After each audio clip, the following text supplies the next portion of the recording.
Hola compañeros, ¿cómo están? Nosotros estamos muy contentos de volver a transmitir, de volver a estar haciendo este programa de radio para que ustedes puedan escucharlo.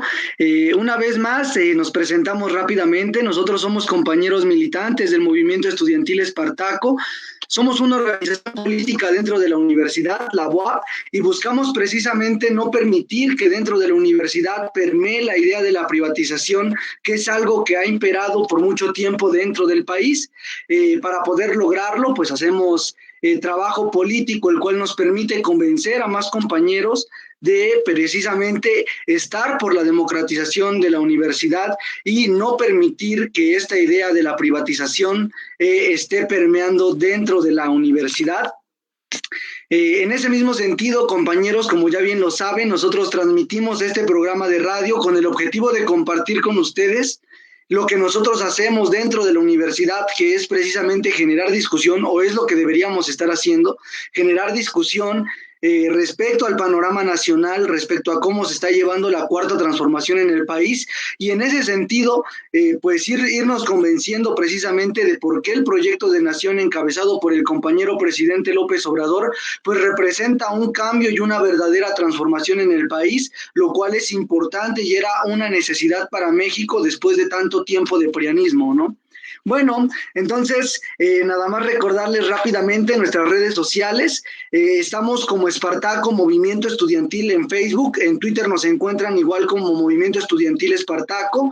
En Facebook de la misma manera nos encuentran como La Iguana en su Piedra, que ya es en concreto el Face donde nosotros promocionamos nuestros programas de radio, donde ustedes pueden ver de qué se va a tratar el siguiente programa de radio, si va a haber algún invitado o cuestiones de ese tipo. Ustedes se van a poder estar enterando de esas cuestiones respecto al programa de radio en concreto. En nuestro Facebook, La Iguana en su Piedra. En YouTube nos encuentran con el mismo nombre, así como en Spotify, donde subimos los podcasts que pues se van grabando en este programa de radio. Y bueno, compañeros, agradeciendo nuevamente a Radio AMLO por el espacio que nos brinda cada 8 días para poder estar aquí con ustedes discutiendo respecto al proyecto de la Cuarta Transformación.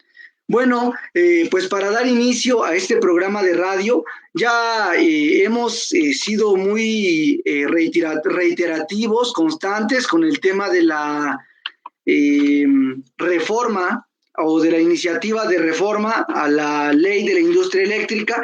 Hemos hecho algunos programas de radio pasado, los cuales nos han permitido explicar de alguna manera en qué consiste esta reforma a la ley, que es una ley secundaria, y hemos podido vislumbrar de alguna manera cuál es el papel que está jugando el judicial, el poder judicial en México, que se ha enquistado la corrupción dentro de este poder, lo cual en estos momentos ha generado que la ley se encuentre detenida, esté suspendida.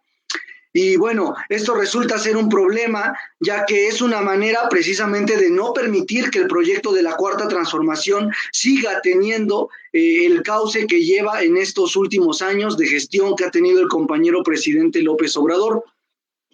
El programa pasado ya planteábamos precisamente cuál era el mecanismo que se estaba ocupando. Mencionábamos precisamente la cuestión de los amparos que metieron las empresas, 17 empresas en ese momento, que precisamente servían para poder dar el chance, el paro a los abogados del Poder Judicial y que ellos pudieran calificar la ley como anticonstitucional. Hablábamos precisamente de 4 ejes sobre los cuales giraban las denuncias, que era la cuestión del libre mercado, la libre competencia, de la cuestión de la contaminación y de un daño a la sociedad que según ellos representa la ley.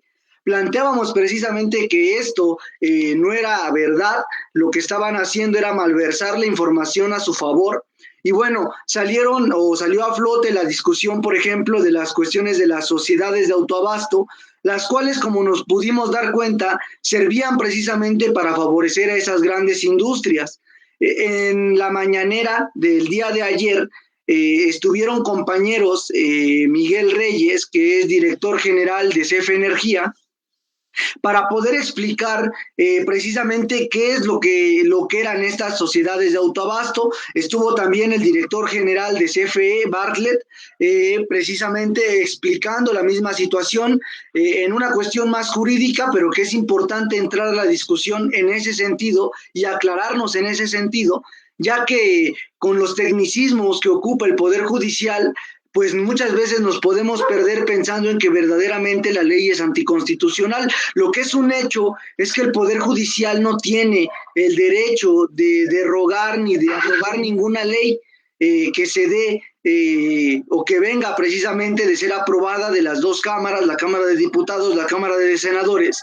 Sin embargo, ellos se dan precisamente ese derecho y lo hacen sirviéndose precisamente de estos argumentos que ya planteábamos el programa de radio pasado para dar entrada. Viendo que el compañero Araico, si no tiene algo que agregar precisamente para iniciar el programa de radio, si no, después de su participación, nos iríamos con un pequeño video, es un pequeño fragmento de esa mañanera precisamente, donde expone Bartlett la cuestión de, por ejemplo, las sociedades de autoabasto, lo cual es uno de esos mecanismos que ocupan para favorecer a la gran industria y del por qué precisamente están pues pataleando tanto la derecha para no permitir que pase la iniciativa, la reforma de ley a la industria eléctrica. Entonces, Araico, te damos la palabra.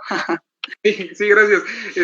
Ya la compañera Brenda ya había escrito en el chat de la transmisión, pero de todos modos, para los que no estén siguiendo el chat, les recordamos que pueden estar comentando ahí pues su posición, algún comentario, algunos saludos, alguna pregunta que ustedes tengan con respecto a lo que nosotros estamos pues, comentando en el programa, pues es bienvenido.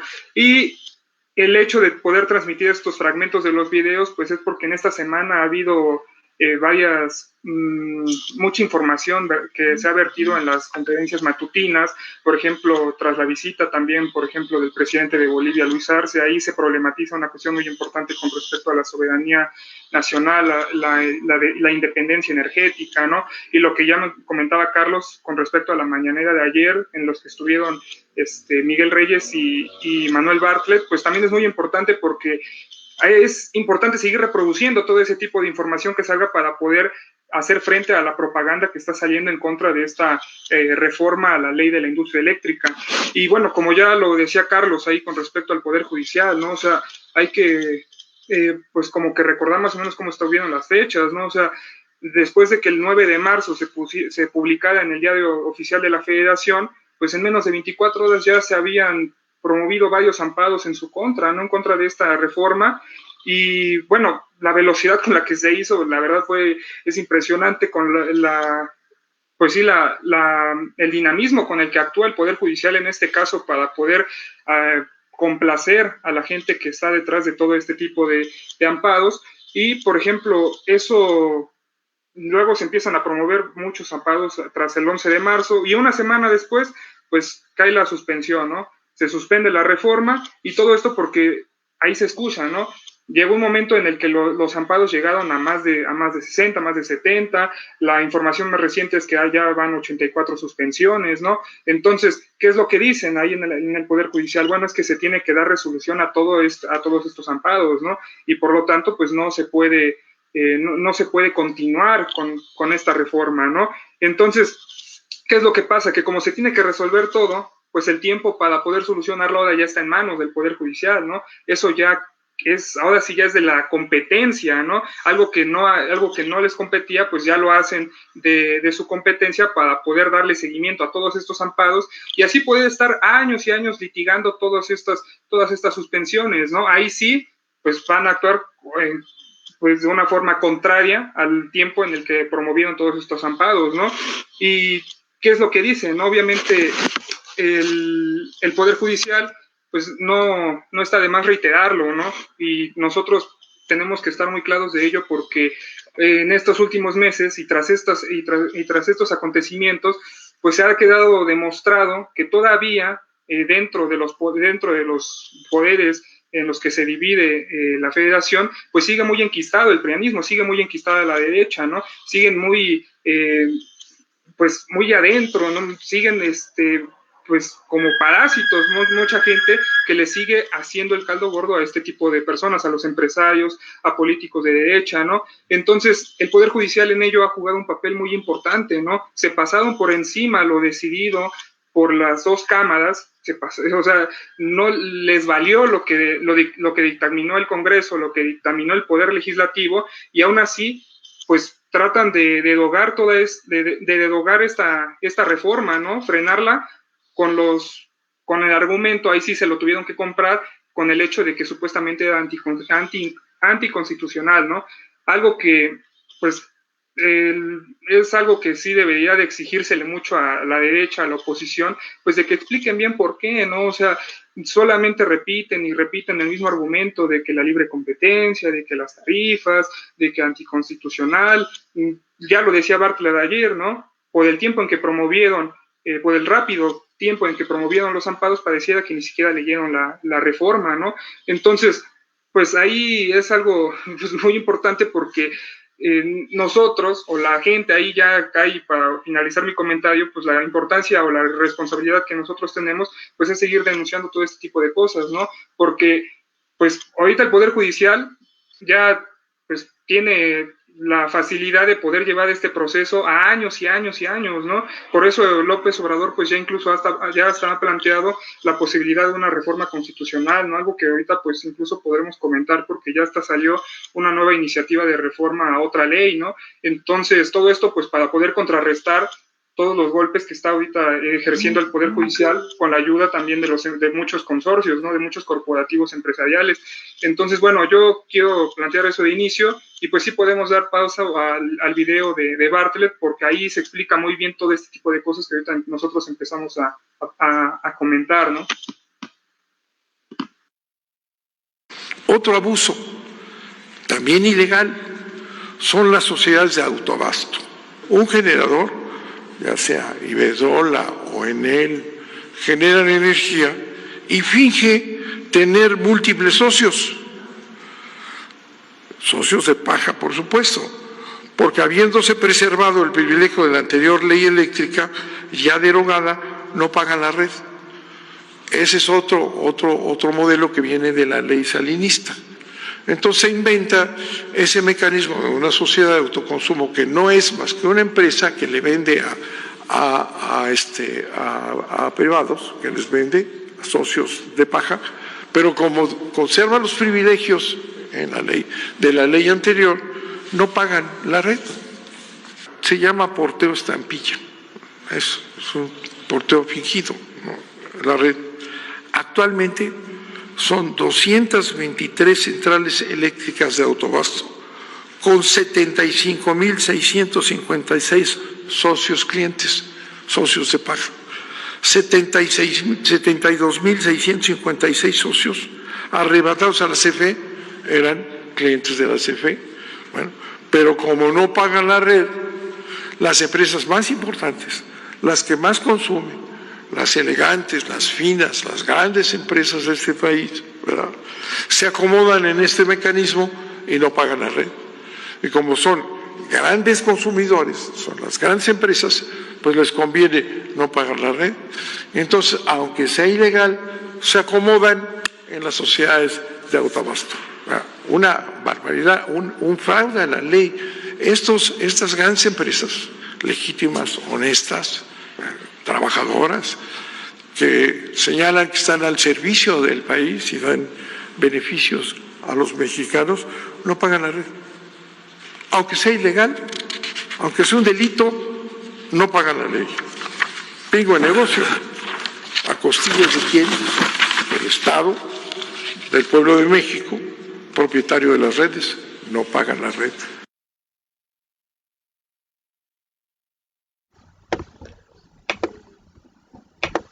Bueno, pues ahí estuvo el video del director de CFE, Bartlett, en donde precisamente empieza a plantear la cuestión de las sociedades de autoabasto. ¿Qué sociedades de autoabasto existen?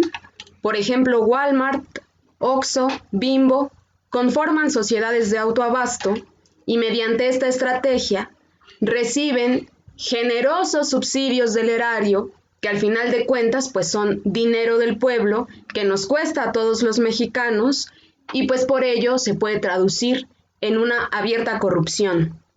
Más adelante seguiremos pues hablando de todas estas estrategias, de todos estos subsidios que durante años se le han dado a CFE, pero es importante saber que los amparos que han puesto las empresas, que han puesto organizaciones ambientalistas, que han puesto precisamente Walmart, Bimbo, pues no tienen ni pies ni cabeza, porque lo que ellos mencionan es que la reforma a la ley de la industria eléctrica está violando la libre competencia y la libre concurrencia. En este sentido, si se ve a CFE como un competidor más en el mercado, es evidente que la competencia es desleal y que no hay un piso parejo para todas las competidoras, porque hay empresas productoras de energía eólica, de energía solar y sociedades de autoabasto que tienen muchos beneficios que, como ya lo mencioné, vienen directamente del dinero del erario. Entonces, vamos a continuar con este programa porque todavía tenemos muchas cuestiones que abordar y bueno, le dejo la palabra a mi compañero Carlos. Así es, compañeros. Bueno, yo creo que con este video queda completamente claro, con este video y con lo que hemos explicado en programas de radio pasados, queda completamente claro el por qué las empresas extranjeras de energía eléctrica renovable, que así emprendieron ellos su campaña para poder buscar que permeara la idea de que era necesario que estas se siguieran desarrollando dentro del país, dejando de lado completamente a una industria nacional como lo es CFE, pues precisamente queda claro por qué es que están defendiendo con amparos tan rápidos, por ejemplo, la cuestión de frenar esta iniciativa a la reforma de ley de la industria eléctrica. Estaban gozando de beneficios los cuales no les correspondían, que fueron precisamente dados por la corrupción imperante en el país. Hablemos de una reforma energética que se acepta en tiempos de Enrique Peña Nieto, cuando se permite precisamente que existan estas sociedades de autoabasto, que sean precisamente las empresas quienes por medio de pagos, los cuales pueden ir hasta de $1, sirvan precisamente para que se pueda subsidiar de una manera más económica la electricidad a empresas las cuales no son productoras de energía, pero se vuelven socios. Entonces, es precisamente esta la manera en que por medio de la corrupción entran para poder buscar preservar ganancias y que éstas se sigan aumentando. Aquí el Poder Judicial está jugando un papel crucial para admitir la corrupción en México.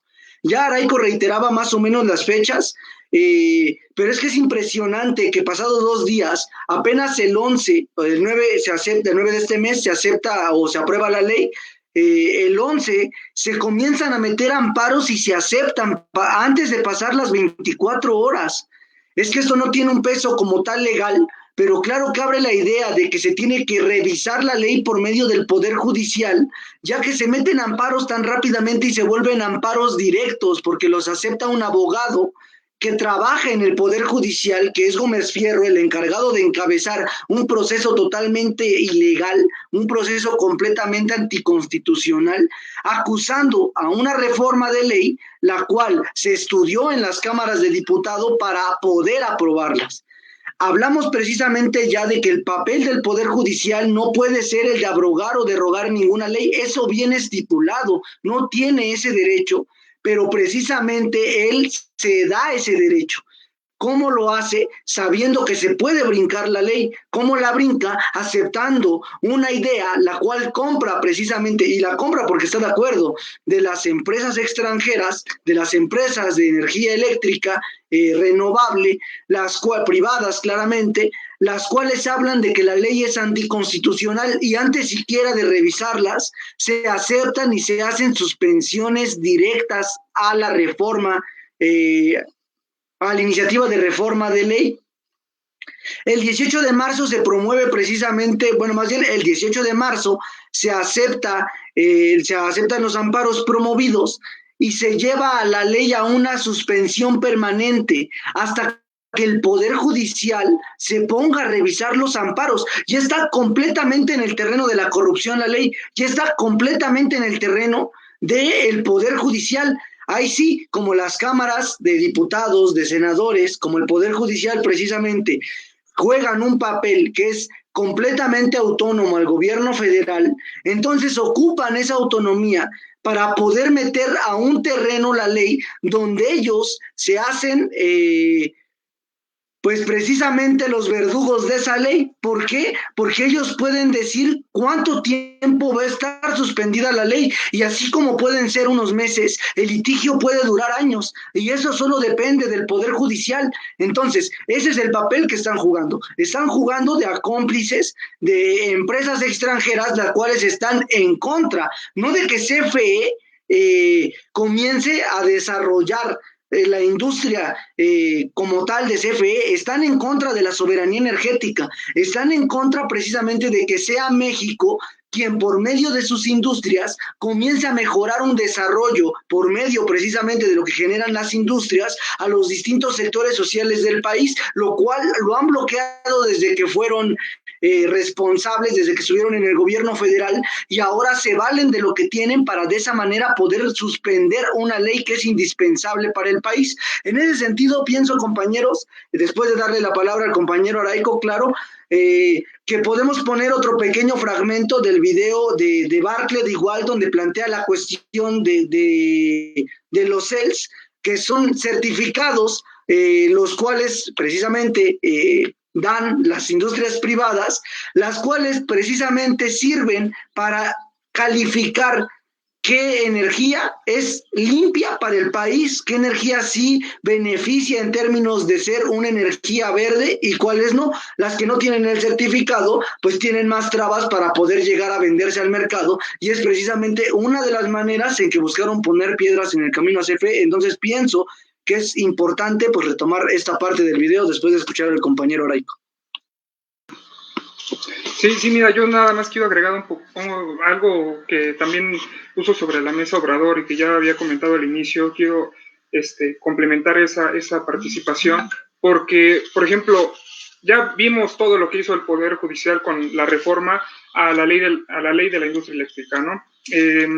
Obviamente esta funge como algo secundario, ¿no? Pero, por ejemplo, una reforma constitucional, ahí nosotros tenemos que entender la importancia que implica, ¿no? O sea, la trascendencia para el país, que se pueda, pues no sé, que se pueda llevar a cabo una reforma constitucional como la de los tiempos de los 60, ya como lo decía Obrador. Pero, ¿qué significa esto, no? En parte, estaría mucho mejor incluso todavía, o sea, se podría pues afianzar incluso un poquito más el poder o la preponderancia de las empresas paraestatales, y pues sería un paso mucho más gigantesco hacia la soberanía energética. El problema con esto es que, o sea, para poder llevar a cabo una reforma de este tipo, pues sí se necesita una buena parte de la aprobación de las cámaras, ¿no? El Congreso. O sea, este es un dato que nosotros tenemos que compartirles a ustedes, que nosotros tampoco teníamos muy claro, que pues nos pusimos a estudiarle un poquito y dimos con el clavo de que pues se necesitan unas 2/3 partes de las cámaras, ¿no? De que puedan estar a favor de una reforma constitucional como la que planteó Obrador, en caso de que pues el Poder Judicial se lleve años y años litigando esta reforma, ¿no? Entonces, ¿qué implica, no? O sea, 2/3 partes de los diputados, 2/3 partes del Senado, también cámaras locales tendrían que estar a favor de esta reforma constitucional, y ahí el Poder Judicial ya no tendría injerencia, ¿no? Ahí incluso, pues como es algo de primer orden, como es una reforma constitucional de mayor peso, pues incluso se podría hasta reformar los artículos pues importantes de la Constitución, como lo son el 25, el 26 y el 27, y pues ahí sí el Poder Judicial se tendría que sumar a la fuerza, ¿no? El problema es, por ejemplo, que para poder aprobar la reforma a la ley de la industria eléctrica, pues apenas si se juntaron el 58% de los votos en el Senado y un 62% en la Cámara de Diputados, ¿no? Entonces, aún así, no se llegó a esa cantidad pese a tener las mayorías. Esto incluso puede ser pues como que un planteamiento a futuro para poder tener claro por qué votar por Morena incluso en las próximas elecciones, ¿no? Que se vienen a mediados de año, porque si no se consigue la mayoría en las cámaras, pues este tipo de reforma no se podría llevar a cabo en el futuro, ni siquiera la iniciativa de reforma a la ley de los hidrocarburos que ya mandó Obrador también, ¿no? Incluso pues se le daría mucho mayor facilidad al Poder Judicial de poder seguir aplazando la reforma a la ley de la industria eléctrica, ¿no? Entonces eso ahí es algo que nosotros tenemos que empezar a tener en cuenta de cara a las próximas elecciones, ¿no? Y pues ya lo que decías con respecto a lo de las energías renovables, ¿no? O sea, la ley pues ni siquiera implica que se le quite todo a los privados, ¿no? No está diciendo eso, ¿no? Sino que se pueda pues regular de una mejor forma la energía que se genera, ¿no? Que se pueda reestructurar, ¿no? Que pues CFE pueda tener pues ahora sí que pueda ser primero, ¿no? Y no de los últimos, como lo hicieron al desclasificar a las hidroeléctricas como energías no renovables, ¿no? Como energías renovables, perdón. Entonces, pues, ¿por qué? O sea, México tiene unas 86 hidroeléctricas, 60 son de CFE, y de ahí la importancia de que una buena parte de la energía que se produce, pues puede ser generada a través de estas grandes hidroeléctricas, ¿no? Que se han subutilizado, ¿no? Y otra cuestión ahí también importante con la cuestión de las energías renovables es que hasta eso hoy en día las alternativas de estas energías pues también responden a muchos intereses privados, ¿no? De aquellos que encabezan estos proyectos, ¿no? No estoy hablando solamente de algunas empresas nacionales privadas o extranjeras, ¿no? Muchos países desarrollados que están promoviendo este tipo de alternativas, pues también no es que sea tampoco solamente por pues no sé, por buena gente de querer hacer frente al cambio climático. Eso es así como se disfraza, obviamente, y pues de suyo, pues es importante también, pero, o sea, estos proyectos que encabezan, pues son también bajo lógicas de lucro, ¿no? O sea, son disfrazadas, pero al mismo tiempo, pues, lo que quiero decir con esto es que los ricos, que las empresas extranjeras, como por ejemplo Iberdrola, que se benefició mucho en los sexenios prianistas, pues puedan seguir enriqueciéndose, puedan seguir beneficiándose de este tipo de situaciones, ¿no? Entonces ahí este tipo de proyectos de alternativas de energías renovables, pues también corresponden a muchos intereses de estos países, de estas empresas, para poder seguir controlando un mercado interno y para poder seguir teniendo el control tecnológico sobre aquellos países en donde se instalan, ¿no? Entonces, bueno, eso es algo que yo quisiera plantear también, y pues ya también podemos dar paso al video, ¿no? Otra jugosa ventaja para los privados, una más, ha sido los certificados de energías limpias, CEL se llama, certificados de energías limpias, títulos que tienen un valor en el mercado. De acuerdo con la reforma, CFE, suministro básico, repito, quien entrega la electricidad, ha sido obligado a pagarles a los privados, a los que les compra energía limpia, obligadamente en las subastas. Si CFE les tiene que comprar energía a los privados en subastas, que son muy caras, fundamentalmente estas energías llamadas limpias, ¿verdad? Les tiene que pagar los CELS, le paga porque es energía limpia y CFE paga. A la CFE no se le otorgan CELS, certificados de energías limpias, aunque produce el 55% de la energía limpia del país, ¿verdad? A las centrales privadas sí. Y con ello la CFE, suministro básico, ha pagado hasta ahora 6.159 millones de pesos por concepto de CELS a los privados, ¿verdad? A los mismos que no pagan el transporte ni el respaldo, porque es clarísimo que, y lo hemos dicho una y otra vez, que las intermitentes, cuando no hay sol, no hay electricidad, cuando no hay viento, no hay electricidad. ¿Y qué pasa con la electricidad y el equilibrio? La CFE tiene, por mandato de la reforma energética, que usar sus máquinas al instante para que no haya un alto en el suministro de la electricidad, ¿verdad? La CFE tiene que meter sus máquinas a un costo enorme, pero además a un desgaste enorme, y eso no lo pagan. Son muy baratas las energías limpias que han diseñado en este sistema que estamos describiendo. Pues ahí está de nuevo el video. Ahí está de nuevo el video del director de CFE Bartlett, donde explica precisamente pues todos estos mecanismos para subsidiar a las empresas, como ya lo mencionábamos, los certificados de energías limpias que simplemente se dan a las energías eólica y solar, aunque la hidroeléctrica también es una energía limpia. Existen 60 hidroeléctricas en México que son propiedad de la Comisión Federal de Electricidad y que producen más del 50% de la energía limpia en México. Sin embargo, a esto pues no se le otorga CELS porque pues esto significaría que Comisión Federal de Electricidad pues tendría un beneficio, tendría piso parejo con sus competidoras que son las empresas privadas productoras de energía limpia. Tenemos que decir que esto no es algo que simplemente esté sucediendo ahorita, en 2021, sino que es un proceso que viene desde el sexenio de Salinas, que viene desde el sexenio de Zedillo y que se terminó de gestar en 2013 con la reforma energética de Enrique Peña Nieto. Todos estos, pues presidentes prianistas, presidentes vendepatrias, que han ido poco a poco desmantelando a las empresas productivas del Estado. Podemos decir que la historia de Pemex y la historia de Comisión Federal es una historia de desmantelamiento, sin duda.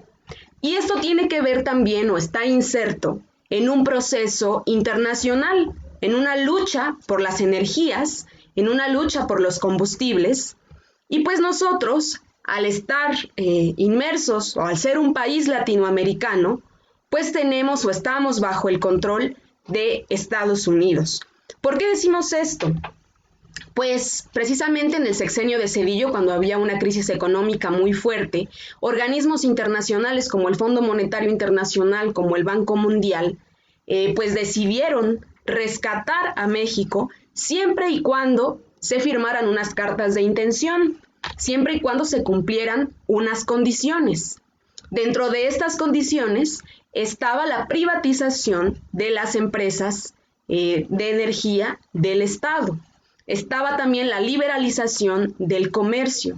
Estaba restarle poder a los sindicatos. Entonces, todas estas medidas se fueron poniendo en marcha hasta quitarle el poder, hasta quitarle la rectoría al Estado de la producción de energía en el país. Tenemos entonces que ahora somos dependientes de gas natural, cuando es que México tiene gas natural. Tenemos ahora que nosotros no tenemos refinerías, porque los gobiernos prianistas nunca invirtieron en refinerías y es más, las abandonaron, y lo ha dicho el presidente Andrés Manuel en muchas ocasiones. Es como venderle naranjas a Estados Unidos y que nos devuelvan jugo de naranja. Así estamos nosotros, les vendemos petróleo para que nos devuelvan gasolina, precisamente porque no hay refinerías. Entonces, todo esto es lo que ha sucedido y genera que Estados Unidos tenga control económico, pero también control militar de nuestro país. ¿Por qué decimos esto? Pues porque si hay una guerra mundial, México va a ser un epicentro de esa guerra, precisamente porque tiene gasoductos que están conectados con Estados Unidos. Entonces, ¿qué nos puede pasar? Que nos explotan el gasoducto, aunque nosotros no debamos absolutamente nada en esa guerra que sería contra Estados Unidos. Así de indefensos estamos y es por eso tan necesario y tan importante que estas reformas que está planteando Andrés Manuel López Obrador cuenten con el respaldo popular. ¿Qué nos puedes decir de esto, compañero Carlos? Así es. Pues nada más para poder ir reafirmando estos planteamientos que hace la compañera Brenda, el compañero Araico, podemos ver que históricamente, como se ha llevado a cabo la cuestión de la privatización de los sectores energéticos, ha sido en fechas importantes como las cuales ha planteado la compañera Brenda, pero también decir que no siempre se llevó esa línea, ¿no? Podemos hablar, por ejemplo, de 1960 con Adolfo López Mateo, de la cuestión del planteamiento precisamente de la nacionalización de la industria eléctrica en el país, ¿no? Se anexa un artículo, se anexa una parte, perdón, al artículo 27 constitucional, la cual plantea precisamente la cuestión de la nacionalización de la industria eléctrica como una necesidad para el país, para que precisamente sea la industria nacional la cual abastezca al país y precisamente lo generado por esta industria sirva para los distintos sectores públicos, los cuales pues son precisamente beneficio para la sociedad, lo cual no se ha hecho y lo cual no se le dio seguimiento.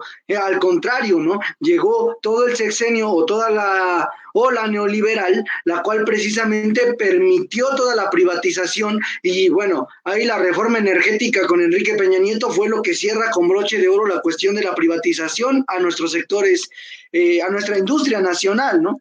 Entonces, yo pienso que para darle continuidad a este programa de radio, compañeros, podemos poner, después de lo que nos quiera plantear el compañero Araico, un fragmento de el director general de CFE Energía, el compañero Miguel Reyes, donde plantea precisamente esta cuestión de las sociedades de autoabasto.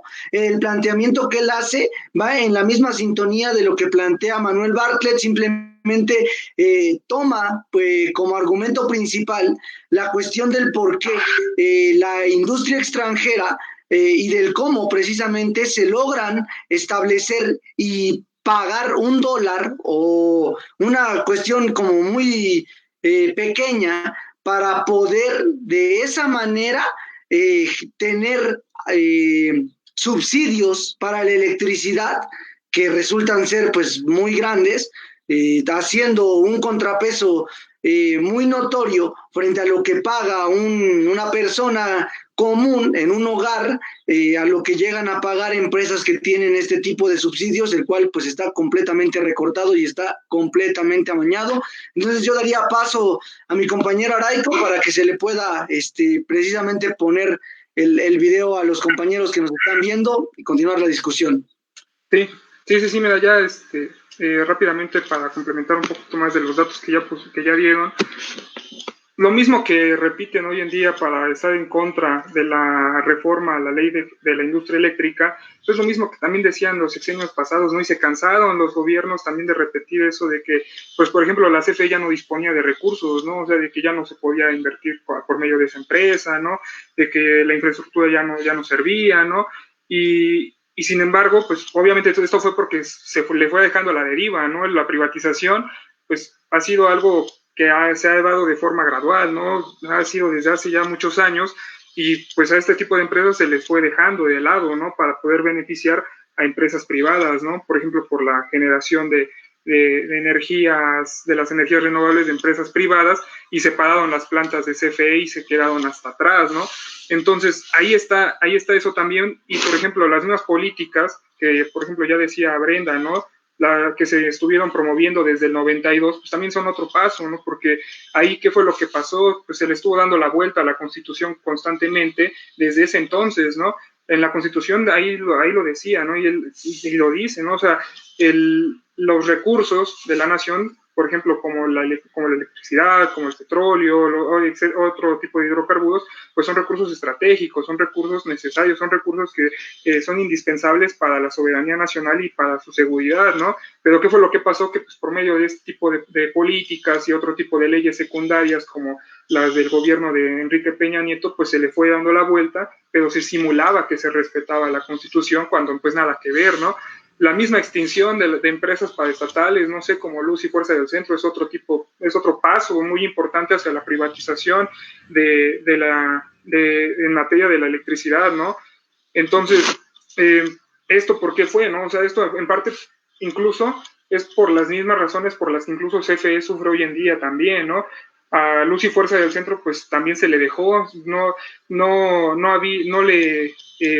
la capacidad presupuestal a la que llegaba, pues no era la que antes tenía, ¿no? Entonces se le dejó a la deriva y aparte, pues había sobreprecios, ¿no? Las tarifas de compra y venta que se le impusieron a esta empresa, pues no le beneficiaban, ¿no? Porque tenía que comprar la electricidad muy cara a empresas privadas y también pues no la vendía a un precio que pudiese beneficiar a la empresa, ¿no? Y al final pues la terminaron desapareciendo. Entonces, ahí eso es otra cosa importante que pues aclara por qué la privatización ha sido pues muy constante, ¿no? Todos los gobiernos, desde Salinas, de la Madrid, incluso antes que él, ¿no? Cedillo, Fox, Calderón y Peña Nieto han contribuido a que la privatización de la industria eléctrica pues llegue a niveles deprimentes, ¿no? Entonces, bueno, yo quería decir eso y pues sí, ya podemos pasar con la explicación de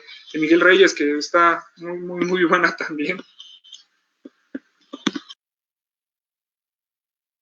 ¿No? Estas sociedades de autoabasto, que parecería que es como nosotros conocemos el caso de los campesinos cuando hay una situación de autoconsumo, es decir, produces para el autoconsumo el maíz o el frijol, pues parecería que era una cosa así, producías la electricidad para ti mismo, era una de las figuras iniciales de la privatización para entrar, para quitar, digamos, de alguna manera inicialmente a la Comisión Federal de Electricidad. Pero aquí lo que es perverso es que esto que se supone que es autoabasto, que es autoconsumo, va integrando socios, pues realmente socios, como lo comentó el licenciado Bartlett, socios de paja. ¿Cómo se integran esos socios? Pues con $1. Imagínense si esto no es una cosa simulada. Con $1 me inscribo a la sociedad, con $1, con $5. Y tan es una cosa que no es, digamos, legítima, ¿no?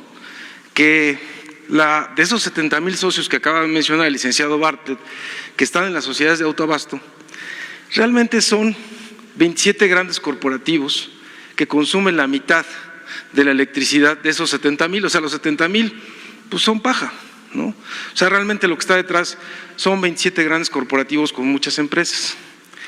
Y lo que crearon, porque aparentemente entonces es autoconsumo, es que una empresa como Iberdrola tiene a socios como estas empresas que acabo de mencionar y muchas otras.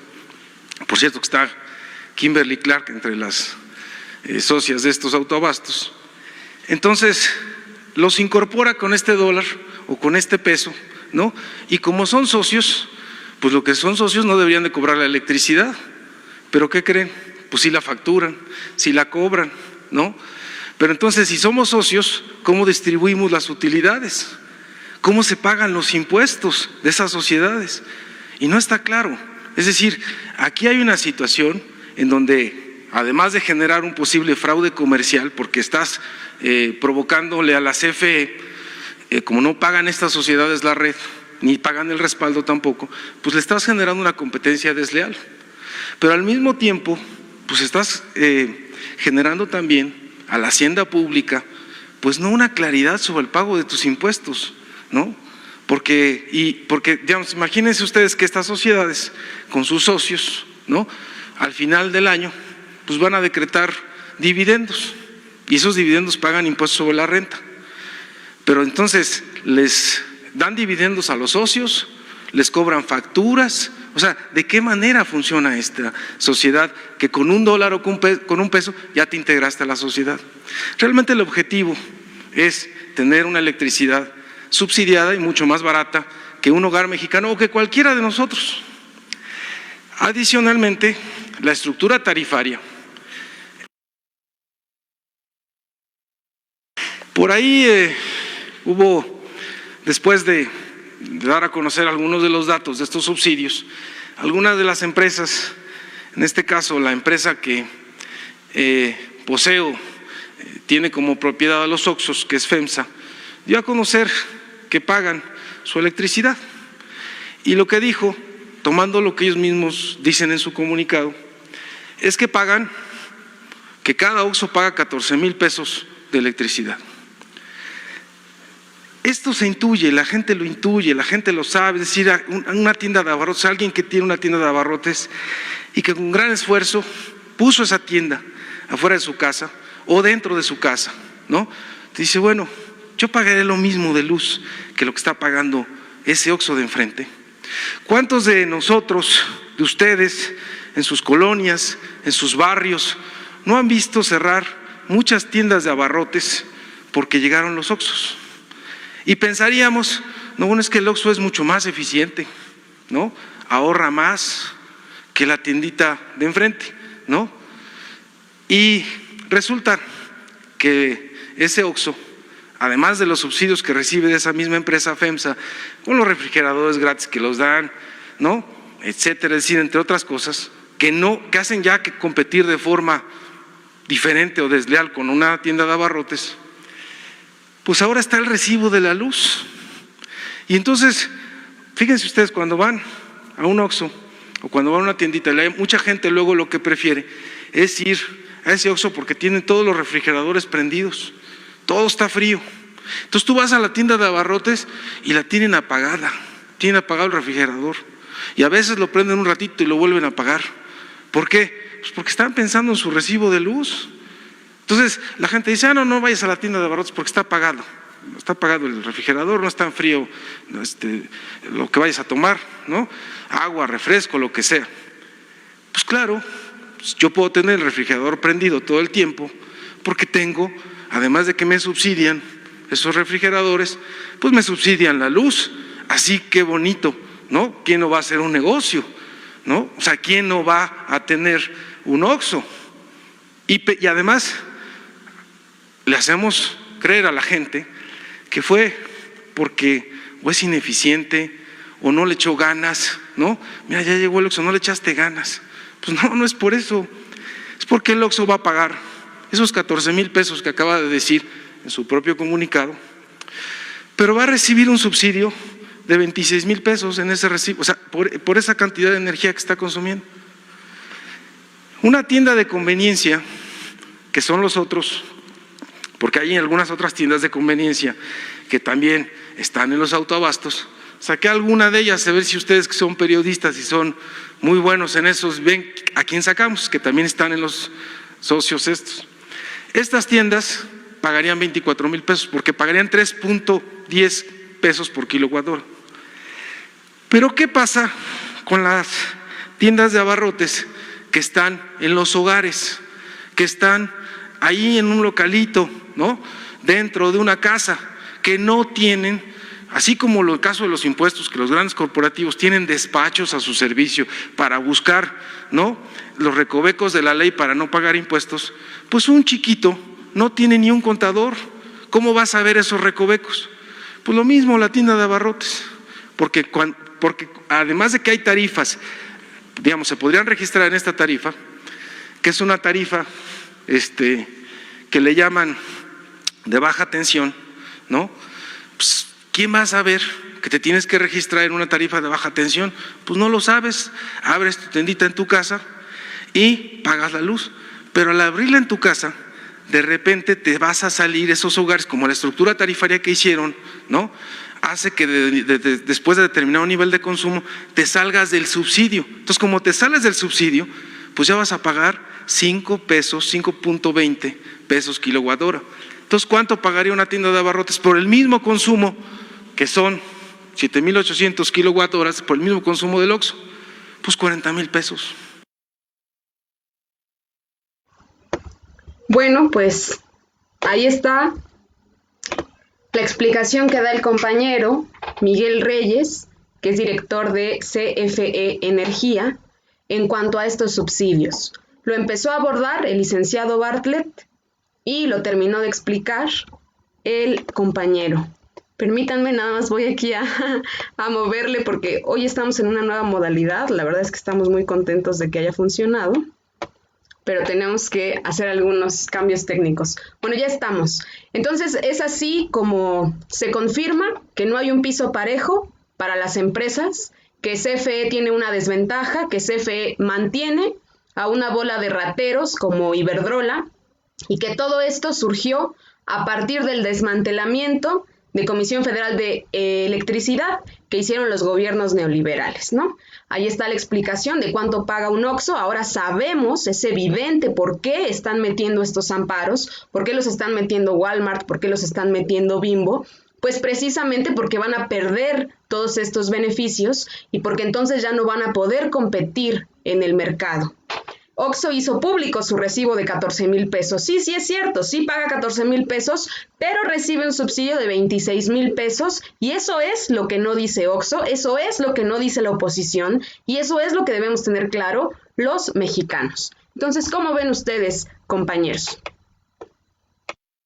Sí, ya nada más para completar esta explicación que dio el compañero Miguel Reyes, la cual es muy precisa, que con todo esto lo que estamos haciendo es fundamentar el por qué la derecha sigue defendiendo que no pase la iniciativa a la reforma de ley de la industria eléctrica. Están defendiendo esos intereses, están defendiendo esos 26,000 pesos, los cuales se ahorran y van directamente a la bolsa de, pues precisamente de los dirigentes de FEMSA, por ejemplo, ¿no? O sea, están buscando seguir robando de una industria nacional, están buscando seguir manteniéndose por medio precisamente de lo que genera el país y eso no puede seguir así. Obrador ha planteado la cuestión de la soberanía energética en términos de que sea México quien comience a priorizar la producción y la venta de la energía de CFE, y precisamente eso beneficia al país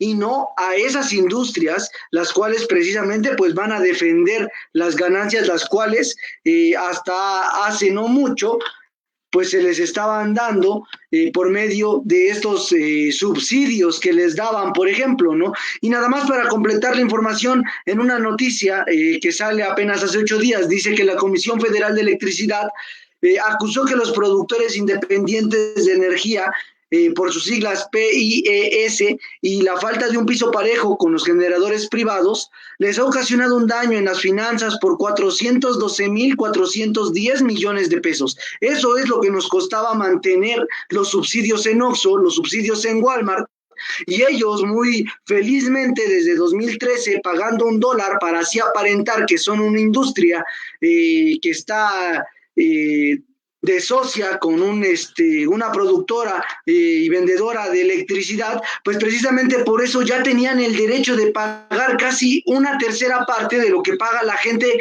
en los hogares normales del país. Eso es una injusticia y no se puede permitir que así se sigan suscitando las cosas en el país.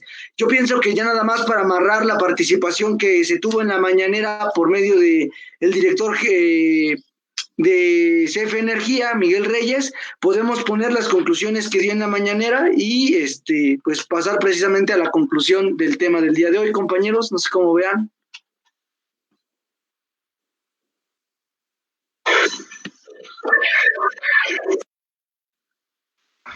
Antes de poner estas conclusiones, porque eso requiere unas cuestiones técnicas, podemos seguir abordando precisamente pues la importancia de la soberanía energética. Entonces, bueno, el presidente lo ha planteado, ya comentaba Araico hace un momento que el día de ayer se presentó la iniciativa a la ley de hidrocarburos. Esta es una respuesta que tiene el presidente precisamente a todo este bombardeo que ha existido por parte de pues la derecha, por parte de los empresarios que se están beneficiando de la industria energética del país. Entonces, ¿qué les parece, compañeros, si podemos seguir abordando este tema de la soberanía energética en lo que buscamos este video de las conclusiones, o si no, dar paso a lo que tenemos para después? Sí, el compañero Araico, no sé si tenga, perdón, algo que completar respecto a lo de CFE que hemos estado hablando, y si no, pues precisamente abordar esa cuestión de la importancia de la soberanía que ha planteado el compañero presidente López Obrador. Sí, y rápido, o sea, y ya lo decía Miguel Reyes, ¿no? Ahí en la conferencia matutina, ¿no? O sea, al final de cuentas, ¿por qué apoyar? ¿Por qué andar dándole muchísimo dinero a empresas privadas que de por sí concentran muchísimo dinero, que de por sí se apropian de muchísimas ganancias, ¿no? Y que todavía, pues, nosotros pues pagamos esa empresa es de los mexicanos, pues tenemos que subsidiarlos, ¿no? Tenemos que andarles pagando el recibo de la luz, ¿no? Entonces eso pues no es posible, ya lo decía Reyes, pues el dinero que obtiene CFE al ser una empresa mexicana, al ser una empresa del Estado, pues tendría que beneficiar primero a los mexicanos, ¿no? A las clases pues más bajas, ¿no? A los trabajadores, a los campesinos, ¿no? Y ya luego pues vamos a ver qué hacemos con los corporativos, ¿no? Pero pues gracias a estos subsidios pues es como no se apoya o cómo es que no se termina por apoyar por completo a las clases bajas, ¿no? Las clases pobres, ¿no? Entonces, ahí está esa cuestión muy importante, porque incluso, pues ya lo decía Carlos, incluso una cifra, ¿no? O sea, la privatización y el desmantelamiento del sector energético, de la industria eléctrica en México, pues sí le ha ocasionado por ejemplo, a la Comisión Federal de Electricidad pérdidas, pues multimillonarias, ¿no? O sea, esos más de 400 mil millones de pesos de pérdidas por la cuestión de que primero se beneficia a los privados y de que ellos pues puedan hacer de las suyas, pues ahí está eso, ¿no? Ahí está una cuestión muy importante, ¿no? Nosotros, yo creo que con lo que también decía Brenda, ¿no? De la reforma constitucional, de la ahorita nueva reforma a la ley de los hidrocarburos, pues es otro paso más hacia la soberanía energética, ¿no? No es la nacionalización, eso pues tampoco se planteaba ahorita en la ley que se frenó, pero pues son pasos muy importantes, ¿no? Porque al menos la nacionalización en los 60 pues le permitió a México, nos permitió a nosotros pues poder tener un sector energético pues con mayor expansión, ¿no? Y que se pudiese industrializar con mayor eficiencia el país, ¿no?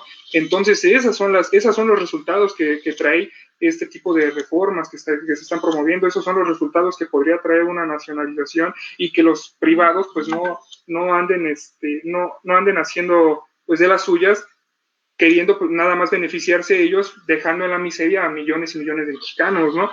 Entonces, yo quiero decir eso nada más, y también, pues, las contradicciones a las que se llegó, ¿no? Con los gobiernos pasados. Se buscaba que no hubiera monopolios, se buscaba que el Estado no monopolizara este tipo de sectores.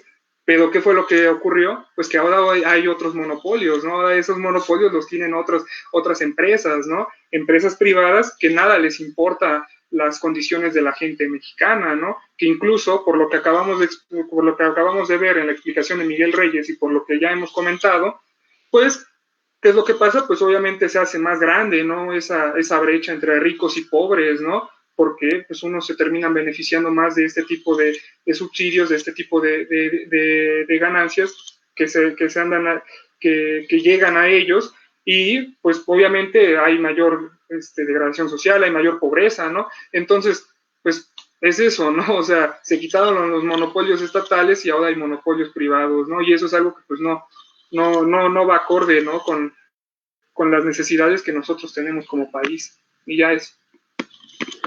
Así es, compañeros. Bueno, para poder retomar la discusión que llevamos, nada más para recordarles el programa y el espacio que nosotros tenemos en Radio AMLO es de 1 hora, y es precisamente por eso que vamos a dar seguimiento al tema que nosotros tenemos, ya que es importante poder concluirlo. Ya bien lo decía Araico, la cuestión que planteó Obrador con la reforma a la iniciativa de ley de la industria de la energía eléctrica, es una cuestión que da un paso precisamente a la soberanía energética, que es muy importante. Hablar de la cuestión de la nacionalización no simplemente es una idea que se puede retomar de la noche a la mañana. Hablamos de un contexto por el cual ha pasado México de privatización, donde precisamente es todo lo contrario a la privatización, ¿no? Privados se hicieron dueños de una gran parte del país por medio de concesiones vendidas por el PRIAN.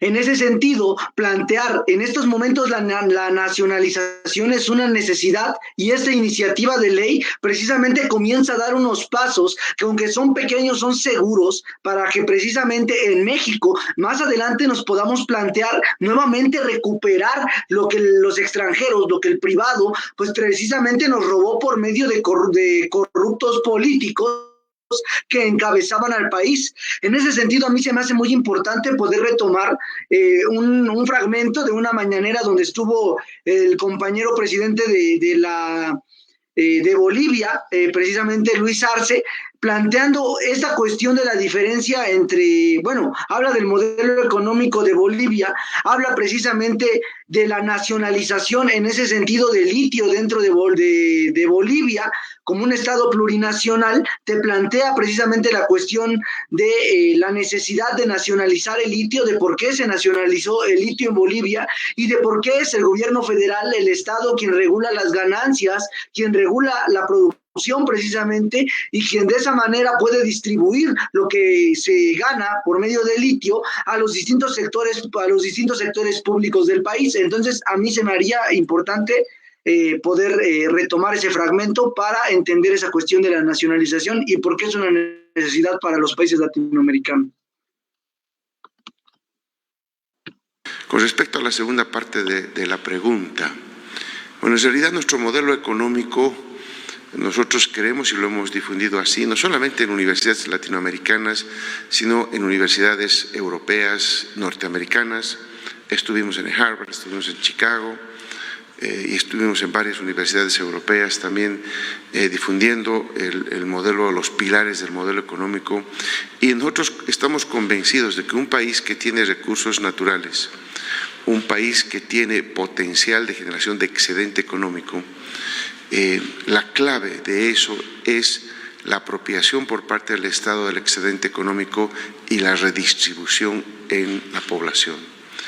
La clave, que nosotros lo hemos comprobado, la hipótesis nuestra de trabajo hacia el año 2005, cuando todavía no estábamos en gobierno, donde planteamos al pueblo boliviano la opción del modelo económico nuestro frente al viejo modelo neoliberal, era pues básicamente generar excedentes económicos que en lugar de que el mercado sea el mecanismo de asignación, sea el Estado. ¿Y por qué el Estado? Porque se tenía que hacer una labor fundamental. El modelo neoliberal normalmente y en todo lugar hemos visto que genera concentración de ingreso en pocas manos. Es parte de la lógica del propio modelo económico neoliberal.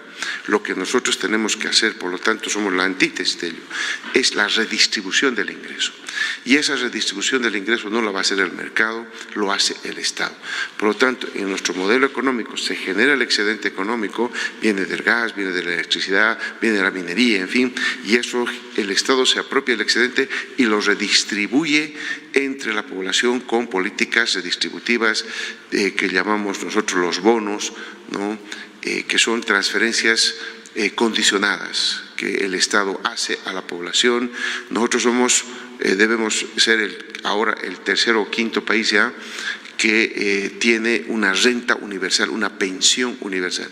Todos en Bolivia tienen una pensión que sale, una jubilación, como la llaman ustedes acá, que sale de los recursos naturales, que parte de los recursos naturales se redistribuyen en toda la población, hayan aportado o no hayan aportado a la seguridad social. Por lo tanto, los que tienen seguridad social se benefician doblemente, pero aquellos que fundamentalmente en el área rural, nuestros hermanos campesinos que trabajan en el campo, los trabajadores gremiales, que nosotros los llamamos así, a la gente que vende en los mercados y que no tiene un empleo, no tiene ingreso fijo, cuando termina su vida útil no tiene ninguna pensión. Esta es la pensión que nosotros tenemos. Cuando yo veía las cifras del 2019, éramos el quinto país en el mundo y el primero en los países en desarrollo que tenía una pensión universal. Esa pensión universal es parte de la redistribución del ingreso que tuvimos nosotros en nuestro gobierno.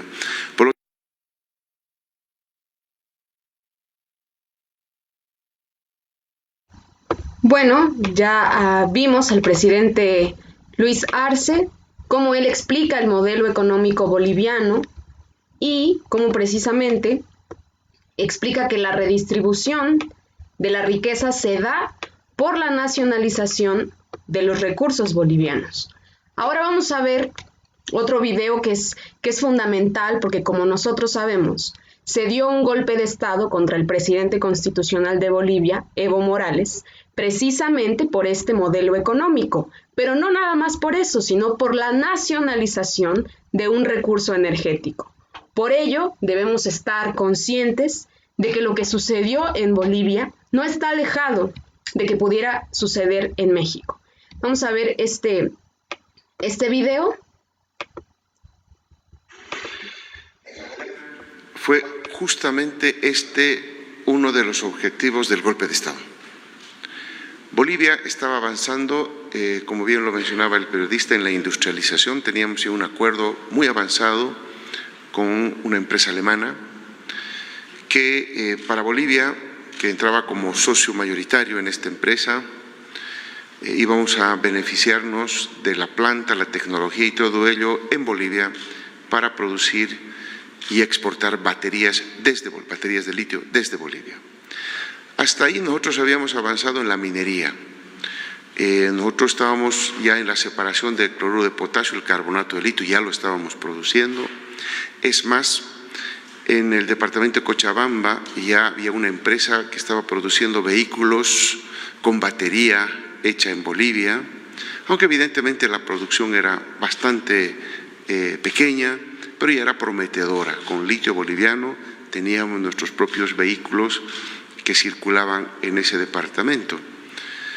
Y cuando estábamos por suscribir justamente el contrato con esta empresa alemana para que venga a Bolivia en definitiva y pueda construir la planta y empezar a producir baterías de litio, viene el golpe de Estado, que justamente uno de los pilares fue generar en el departamento Potosí, donde está la mayor reserva de litio que tenemos en el Salar de Uyuni, generar condiciones de protesta por supuestamente muy pocas regalías, que muy largo el contrato, el plazo del contrato con Alemania. Empezaron justo a pocas semanas de llevarse las elecciones del año 2019.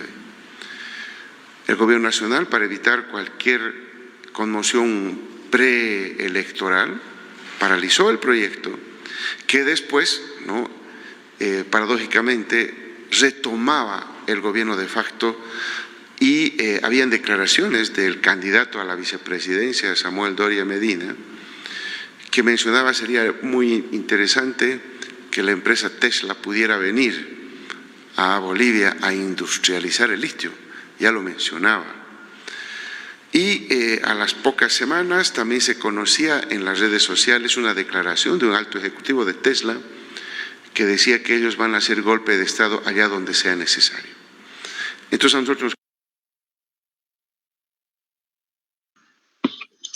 Ok, compañeros, bueno, este fue el fragmento de la explicación de Luis Arce acerca de cómo o por qué fue el golpe de Estado en Bolivia, ¿no? Y esto nos deja claro una cuestión, ¿no?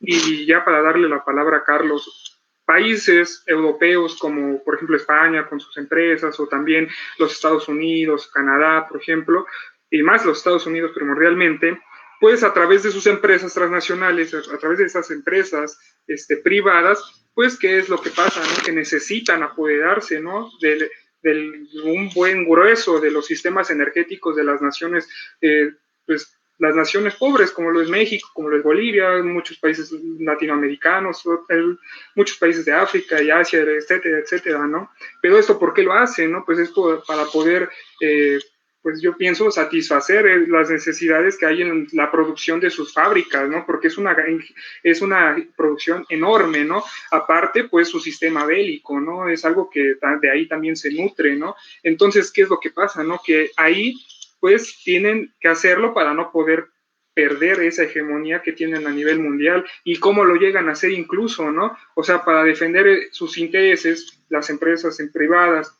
también por medio de los países ricos, industrializados, como lo es Estados Unidos, pues llegan incluso a desplegar fuerzas militares, ¿no?